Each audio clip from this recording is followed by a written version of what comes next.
Nasugatan na isang truck driver at kanyang pahinante matapos maaksidente sa Taguig kanina. At may unang balita live si Bam Alegre. Bam, kumusta na ang sitwasyon ngayon dyan?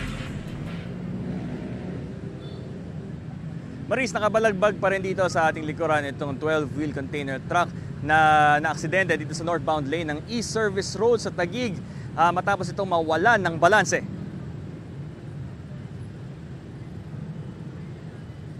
Wasak ang windshield at harapan ng truck nang bumangga sa waiting shed at bakod ng TESDA Gate 1. Ligtas ang driver nito pati ang pahinante bagamat nagtamo sila ng mga sugat sa binti. Walang nadamay na ibang sasakyan. May karga ng mga kahong-kahong powdered milk ang truck na galing Pasig at i-deliver sana sa pier sa Maynila.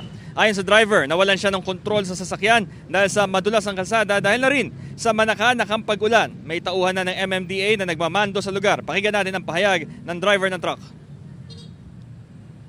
May sinusundan na akong kotse, tapos namrino kasi gawa ng may stoplight.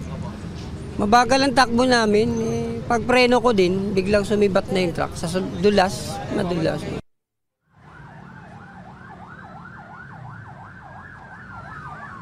Maris, barado pa rin yung bahaging ito ng East Service Road kaya nagdudulot ito ng traffic jam ngayong umaga. Nakarating na rin ang heavy equipment ng MMDA para hatakin itong truck dito sa lugar. Ito ang unang balita mula rito sa Taguig. Bam Alegre para sa GMA Integrated News.